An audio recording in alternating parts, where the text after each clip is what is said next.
اقوام متحدہ اکتوبر 1945 میں دوسری عالمی جنگ کی تباہکاریوں کے بطن سے ابھری۔ عالمی برادری نے اس سے قبل لیگ آف نیشنز کی عبرتناک ناکامی دیکھی تھی جو جارحیت کو روکنے میں ناکام رہی۔ 1940 کی دہائی کے وسط کے معروضی حالات نے ایک نئی تنظیم کی ضرورت کو قطعی طور پر لازمی بنا دیا تھا۔ یورپ کھنڈرات میں بدل چکا تھا، ایشیا کے کئی علاقے جنگ سے تباہ ہو رہے تھے، ہیروشیما اور ناگاساکی پر ایٹمی بم مار دیے گئے تھے، امریکہ اور سوویت یونین میں سپر پاور بننے کی دوڑ شروع ہو چکی تھی۔ ایسے ماحول میں 51 بانی ریاستوں نے سان فرانسسکو میں اقوام متحدہ کا چارٹر دستخط کیا، جس کا مقصد سلامتی کا نظام قائم کرنا تھا جو جنگ کو روک سکے، ترقی کو فروغ دے سکے اور انسانی حقوق کو بین الاقوامی نظام میں جذب کر سکے۔ اس وقت اقوام متحدہ کا سب سے نمایاں کردار امن قائم رکھنا تھا۔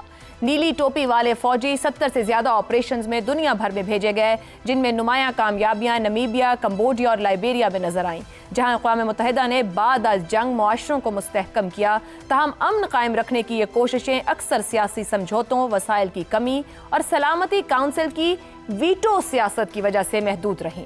اقوام متحدہ نے ایشیا اور افریقہ میں آزادی کی تحریکوں کو قانونی حیثیت فراہم کی اور اسی کی زیر نگرانی 80 سے زیادہ ممالک آزاد ہوئے۔ تاہم اقوام متحدہ بہت سے مسائل کے حل میں ناکام بھی رہی۔ 1994 میں روانڈا میں نسل کشی ہو، فلسطین، کشمیر، شام اور یمن جیسے طویل المدتی تنازعات کو حل کرنا ہو، اس سب کی ناکامی ثابت کرتی ہے کہ بڑی طاقتوں کی خواہش پر اجتماعی سلامتی بے اثر ہو جاتی ہے۔ 2003 میں عراق پر امریکی حملہ جو سلامتی کونسل کی اجازت کے بغیر کیا گیا، اس بات کا ثبوت تھا کہ طاقتور ریاستیں اپنے مفادات کی راہ میں رکاوٹ بننے پر اقوام متحدہ کو نظر انداز کر دیتی ہیں۔ یہ ناکامیاں محض نااہلی نہیں بلکہ اقوام متحدہ کے نظریات اور طاقت کی سیاست کے حقیقی تقاضوں کے درمیان بنیادی تناؤ کی عکاس ہیں۔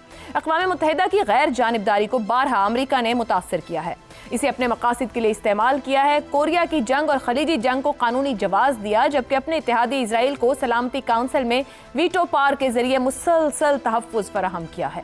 امریکہ اپنے مالی تعاون اور سفارتی اثر و رسوخ سے اس کے ایجنڈے پر اثر انداز ہوتا رہا ہے۔ اس لحاظ سے اقوام متحدہ اکثر بین الاقوامی نظام کی ناہمواریوں کی عکاسی کرتی ہے۔ عالمی حکمرانی کے ایک پلیٹ فارم کے طور پر اس کی افادیت قائم ہے، تاہم یہ بڑی طاقتوں کے عزائم کی حدود میں جکڑی رہتی ہے۔ یہ عدم توازن کم کرنے کے لیے اقوام متحدہ میں اصلاحانہ موجودہ بین الاقوامی سیاست کے سب سے بڑے چیلنجز میں سے ہے۔